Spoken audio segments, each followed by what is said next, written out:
I think a lot of entrepreneurs that are watching, they've done every role because when you start a business, you typically don't have the money to pay for those roles. So you pay yourself, which is zero, and you get it going. I've been fortunate enough to be part of 3 or 4 startups that scaled and that were successful. But what I'll tell you is every one of those, their initial business plan was not what got them to the success. They all had to pivot 2 to 3 times. But it's really the truth, right? Make a human a superhuman.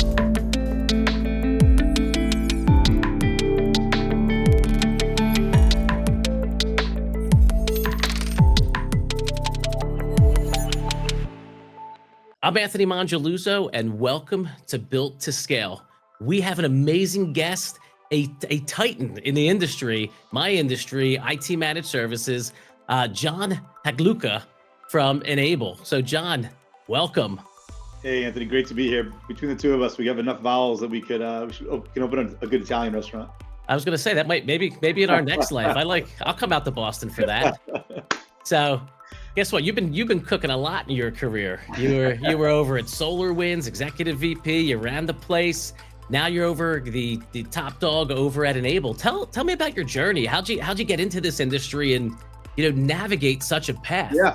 Yeah, sure. So I went to Babson for my undergrad. I'll go quick. I won't go that far back, but Babson was a business school in the Boston area that was focused on entrepreneurs. So very much like you, man.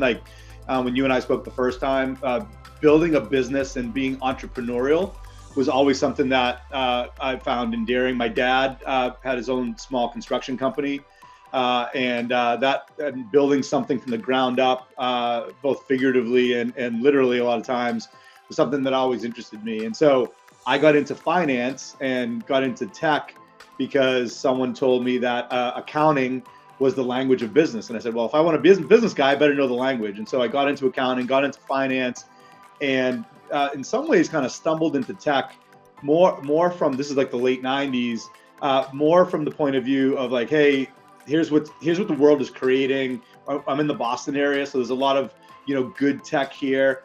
And when I was part of Arthur Andersen, that Arthur Andersen, got exposed to a bunch of startup companies in tech, software companies, and really fell in love with the innovative spirit, what they were trying to do, scale, and the ownership. So that's really where it all started, Anthony, was that kind of bug in tech, but that desire to help build something that can help the world and reshape the way people engage with technology.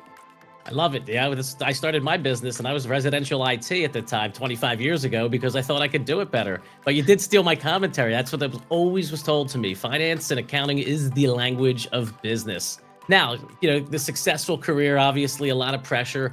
Was there a turning point where you said, you know what, I'm going to be the CEO. I'm going to run this thing. Like any point in that career where you're like, I'm going for it? So you know what? As a finance person, and as growing up a little bit more junior in my career, I found that, and hopefully this resonates with the audience. Like if you're part of any business, things start to get siloed, right? Like the marketing team might be driving a marketing thing, but that doesn't necessarily drive what the sales team is doing. Your engineering team might have an idea, but maybe that doesn't line up with the marketing team. And what I found is that as companies scale, and it could be when you're a 10-person shop, that's not, but as it grows and gets a little bit better, you get a little bit of these silos and maybe people aren't rowing in the same direction. And as a finance person, one of my I think my superpowers was bringing everybody along for the ride and make sure that we're galvanized. I would kind of be referred to as that thread that kind of fastened all the buttons together of a business. And it was that I was like, okay, like my leadership skills started becoming more important than my finance skills, and driving that. And then actually I was a CFO. So I was a CFO of Logic Now, which is a SaaS business, and the CEO turned to me and said, "Hey, you can do this. You can drive tech." It was one of those moments where you needed a little bit of encouragement from someone that had a good vantage point and said, "Look, you have that leadership quality, that drive, and that strategic mind. We think you can kind of take that next step." So, frankly, it wasn't my goal. My goal was to be a CFO.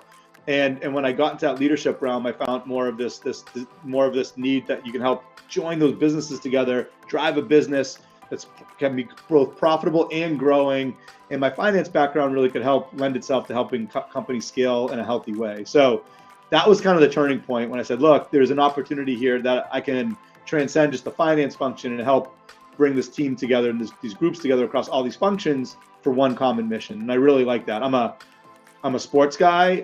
I've got 4 kids, and I coached all those kids in soccer, and I always tell them, this is kind of powerful, but man, when you can do this, that's when you can bring people together. And I still get goosebumps. We have 1,900 people here at Enable, and I still get goosebumps when all 1,900 people focused on our mission, focused on our objectives, and moving together in one steady beat. That's when it really kind of gets to happening. That's really what gets my juices going. And you know what? That's 1,900 families that you're responsible, and not counting all the clients and people. That should get your juices going. I love hearing it. Absolutely. Yeah, no, you're right.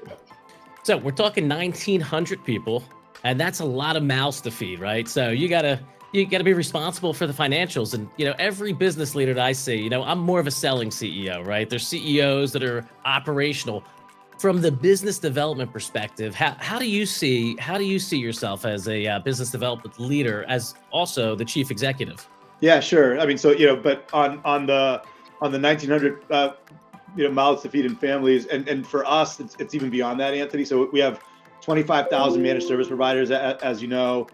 We've got 600,000 small medium businesses that we're servicing. So we look at that as I call it both a responsibility, but also a privilege. And so it's making sure that when we show up every day, we have that responsibility on our shoulders to make sure, because if our software goes bump in the night, managed service providers, small, medium businesses, they go more than bump sometimes. They can have an extinction event. So we need to be mindful of that. From a business development point of view, ours is probably slightly more complicated than the average bear, because our mission is to empower these managed service providers to make sure that shops like yours and mid-market companies have a business resiliency. That's what our focus is on, business resiliency. And so a lot of times we build the software ourselves. Most of it is ourselves. But where we can't provide a best-in-class offering, we'll go and partner. So some of our business development is bringing in partners like with SentinelOne or some of these other shops to make sure MSPs across the universe have best-in-class offerings. But we also will use business development to kind of try before you buy. So what do I mean? We acquired Adlumin in November of 24. But we partnered with them in business development for a year, bringing their XDR platform to the market and beginning to sell that. We got to see if it would resonate in the market, number one, but more importantly, how are the teams meld and mesh together? And for MSPs or other companies, that mid-market companies that might be out there listening to this, when you're thinking about M&A and business development, yeah, it's cool about the strategy, it's great about the tech, but how are the people going to work together? And what we were able to do is work shoulder to shoulder with this team from Adlumin for a year, and we knew that the teams would work, and then we acquired them in November and had to go forward. So business development's a huge thing. When you look at the Magnificent Seven, guess what? There's thousands of companies actually that make up the Magnificent Seven, or at least hundreds, if not thousands of those companies. So getting it right, whether it be acquiring companies or whether it be just being joint partnerships, joint marketing bits, it's an important dimension of any company, regardless of your size. Because inevitably we can't all do it all, right? And understanding how to augment and be a player in the ecosystem, a good partner in the ecosystem, is hugely important. So when I think about biz dev, it has all of those dimensions, that spectrum, but it really starts with that North Star. What do we do right? How can we do right for the business resilience of these MSPs and these mid-market customers? I was gonna say, you're gonna change the word BD now to business dating, maybe, instead of business development, get to know each other a little bit. So, along that line, right? 1,900 people, doing acquisitions, doing add-ins. How are you scaling? How do you build the organization that, hey, you know what? In 5 years from now, we're gonna be at 4,000 people, 5,000 people. That takes a lot. It takes a lot. So we're over $500 million of ARR today. We told Wall Street, so I'm not going to get you in trouble. Our plan, we're aspiring to get to 750 million in 2028 and on our way to $1 billion. And you can't do that alone. And this, you and I have spoke about leadership. It's a we thing, not a me thing. And so for us, it's getting that talent. And the other thing is you need different types of leaders and different talent along your journey. Companies naturally have different inflection points. You're a great person to bounce this one off of. But as far as hey, there might be a couple of different businesses. Do I have a partner in place that can scale? Okay, this person might have got us from 0 to 5 million, but we might need to augment that person or bring in other types of leaders because there are different skill sets and the org needs to look different. So I think it's important to make sure that as an owner, a business owner, you're assessing the talent, you're understanding the leaders around you. And the important thing is you can't just look at the horizon from today. You need to make sure you're looking at the horizon going forward and have the right lens, that you're saying, okay, what do I need to do to get out and make sure that we're building the business in 12 to 24 months beyond that. If that makes sense. Yeah, that's awesome. Thanks for sharing. I wasn't going to ask you numbers, just because I know the sensitivity, with publicly traded, but that's cool that you shared that, and I hope everyone appreciates it. Let's do this. We're gonna do a little speed race here. Who is your biggest business influencer? Who's motivated you maybe the most in your career? I brought him up earlier, and so my dad. So immigrant from Italy, started up his own business, worked a couple of jobs, and frankly just always showing the right way to engage with the customer and your employees and your partners and all of your stakeholders. So clearing away the lessons I learned being a 14-year-old working construction with him still carrying me today. Awesome. How about if you weren't doing this? It sounds like you might be a CFO, but if you weren't doing this, what would you be doing? That's easy, man. Some type of coach. I'm a sports guy, and nothing. Again, the power of we. And so, coaching a soccer team or a baseball team, to a bunch of like teens or people that are young adults or something like that. I think it's a great tool to help develop folks. And so, by far and away, my wife calls me ABC. That's always be coaching. And Anthony, like pro tip, that's not a good thing when it comes from the wife, but I definitely would be coaching. That's cool. Now, how about one book that you think every entrepreneur should read? Yeah. So, a couple come to mind, but from an entrepreneur, the hard thing about hard things. Yeah. Is a really great book. Culture Code is also another one. But those two are like my favorites. Good to Great is a classic. Yeah, awesome. That is always. But the hard thing about hard things from an entrepreneur point of view, because you asked about entrepreneur, that for me is the one, because it's hard. Like the entrepreneur has to go on a journey. It's a lonely journey, right? And just to kind of pick up some tips from there, I found that book to be hugely helpful. That's awesome. And, for the entrepreneurs out there, it is a journey. People don't realize it, right? It's like the Super Bowl. Everyone sees whoever holds the trophy up, but you know what? I bet you preseason and summer mini camps and all that suck. Yeah. And, for business, it's getting capital, it's maintaining capital, it's collecting, it's selling. And, I think a lot of entrepreneurs that are watching, they've done every role, because when you start a business, you typically don't have the money to pay for those roles. So you pay yourself, which is zero, and you get it going. Yeah, and I saw some Instagram quote or something. It said, no one ever sees the first draft or the rough draft. Everyone always sees the finished product. And from an entrepreneur point of view, look, I've been fortunate enough to be part of 3 or 4 startups that scaled and that were successful. But what I'll tell you is, every one of those, their initial business plan was not what got them to the success. They all had to pivot 2 to 3 times. And I know that you see this on the daily. It's like, here's my plan. I'm going on. I need to course correct. The market's shifted. My thoughts were slightly off. And to have your ear to the ground and being willing to pivot and not be kind of like cement-headed, so to speak, on a particular idea. Pivoting is key, and I can't emphasize that enough. So it's a journey. It's a lot of times it's a lot of a reflection. There might be a little. You have to put the ego aside, put your ear to the market, and then make sure that you're driving toward the ultimate goal. But that's going to require a pivot. I've never been part of a business that didn't have to pivot one way or another, whether it be tech, strategy, go to market, you name it. It's funny you say that. Like, I tell people, we're going to be 25 years old this December here, and I feel like my business model has changed at least 6 or 7 times. And so that leads me to a great question for you. Looking ahead, right? We have all this AI. I almost think we have a little too much technology these days, which is bad coming from someone that loves everything tech. But between the cars, the robots, the self-thinking, the automated answering systems, what are you most excited about? Let's say over the next couple of years, either in your business over at Enable or just the broader tech world. Yeah. So look, and obviously there's a Venn diagram or overlap between the two. I look at AI from the MSP point of view, or just for the IT professionals as a next wave, right? You and I have are old enough that we've seen a couple of these, right? We had the personal computer, then we had SaaS and cloud computing, big waves. And in each step of the way, Anthony, it's really democratized the technology.